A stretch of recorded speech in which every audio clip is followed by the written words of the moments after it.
विश्व में सबसे पुरानी संस्कृति है और हमारी संस्कृति ने हमें प्रकृति के साथ और प्रकृति के पांचों तत्वों के साथ जोड़कर सदैव रखा है। और इस संस्कृति में जो प्रकृति के प्रमुख संरक्षकों में से एक हैं वो है शिव।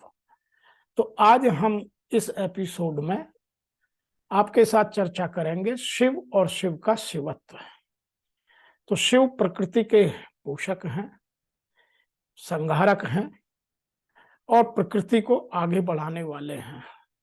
जब भी कोई चीज कहीं से खत्म होती है तो शिव उसका संहार करके उसको पुनर्जीवित कर अगले जन्म के लिए आगे बढ़ा देते हैं।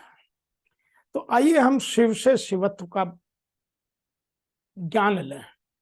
हम सब भगवान शिव की बहुत पूजा करते हैं, शिवलिंग पर जल चढ़ाते हैं, लेकिन शिव के शिवत्व को कितना समझते हैं यह हमारे लिए प्रमुख है। शिव परिवार के दर्शन से हमें कुछ चीजें स्पष्ट रूप से नजर आती हैं। नंबर 1, बैल, जो भगवान शिव का खुद का वाहन है। दूसरा, माता पार्वती का वाहन है शेर। तीसरा, उनके बड़े बेटे का वाहन है मोर। छोटे बेटे गणेश जी का वाहन है चूहा। शिव के गले में और सर्प, ललाट पर चंद्रमा और सर के ऊपर गंगा, और सदैव शंख उनके साथ दिखाया जाता है। तो इन सब का अपने जीवन में महत्व है।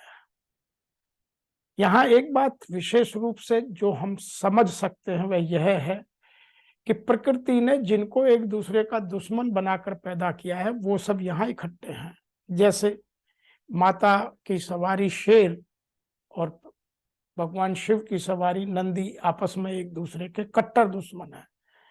शेर मौका लगते ही बैल को खा जाता है, लेकिन यहाँ कभी नहीं खाता, चुपचाप देखते हैं। ऐसे ही दूसरा उदाहरण लेते हैं, मोर का भोजन है सांप, लेकिन यहाँ कोई किसी को नहीं खा रहा है।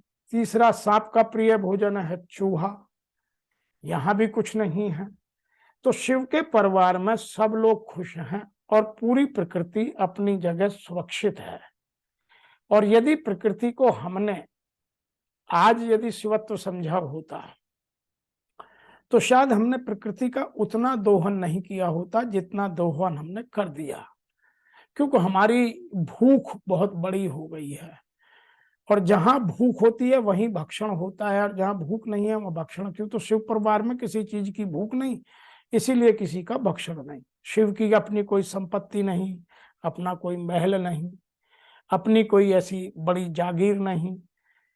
भस्म लगाए अपना आनंद में रहते हैं और अपना जीवन खुशी से व्यतीत ध्यान में, योग मुद्रा में लगाकर अपने परिवार को आगे बढ़ाते हैं। तो हमें जो समझने की चीजें हैं वो यह है कि हमें अपनी भूख को नियंत्रित करना है। और आज का मानव शायद जो शारीरिक भूख है उसको तो कंट्रोल कर सकता है, उसको क्षुधा को शांत कर सकता है, लेकिन मानसिक भूख खत्म नहीं होती। इसीलिए हमने पूरी प्रकृति का दोहन कर डाला है। हमने पूरी प्रकृति को तहस नहस कर दिया है। प्रकृति के पांचों तत्वों को हमने पॉल्यूटेड कर दिया है, चाहे वह हवा हो, चाहे वो पृथ्वी हो, चाहे वो आकाश हो, चाहे वो जल हो, चाहे वो अग्नि का कोई और रूप हो। तो हमने इन सब को पॉल्यूटेड कर दिया है और हम खुद आज उस पॉल्यूशन की वजह से स्वयं दुखी हैं। आए दिन दिल्ली का वातावरण आप देखते हैं कितना पॉल्यूटेड हो गया है। इसी पॉल्यूशन की वजह से ग्लोबल वार्मिंग बढ़ती जा रही है, तो इंसान का अस्तित्व धीरे धीरे खतरे में आने लगा है। जिस तरह से जल बढ़ता जा रहा है, इस तरह से यदि अगले आने वाले 100 सालों में या 200 सालों में टेम्परेचर जितना बढ़ेगा उतना प्रकृति में जल की मात्रा बढ़ जाएगी, क्योंकि जो हमारे ग्लेशियर्स हैं वो सब पिघलते जाएंगे।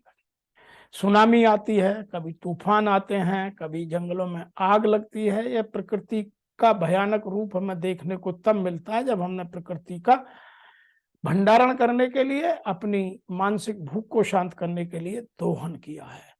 अतः हमें केवल उतना ही लेना चाहिए जितना हमारी संस्कृति, जो हमारी सनातन संस्कृति है, जिससे मेरा जीवन ठीक से संरक्षित सुरक्षित हो सके, क्योंकि मानसिक भूख की कोई सीमाएं नहीं है। अगले हम बात करते हैं चंद्रमा, जो प्रकृति को पोषक करता है, जो शिव के ललाट पर विराजमान है। चंद्रमा जितनी प्रकृति को सुंदर करता है, हमारे लिए संपदा पैदा करता है, आज हमने उस प्रकृति को अपने हिसाब से मोड़ कर, तोड़ कर, मरोड़ कर पूरी उसको या तो केमिकल में या उसको किसी और रूप में बदल दिया है। आज दूध आप पी नहीं सकते क्योंकि वो शुद्ध नहीं है, केमिकल से भर गया है।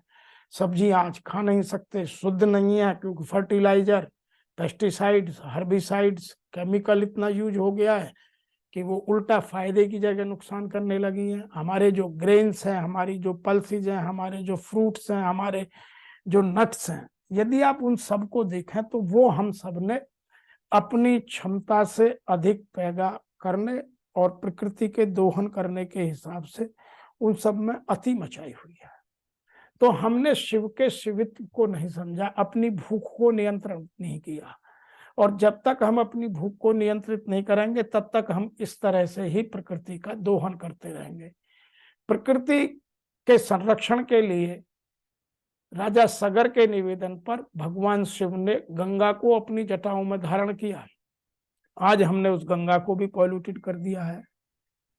कब साफ होगी कोई नहीं जानता, लेकिन गंगा आज पॉल्यूटेड है।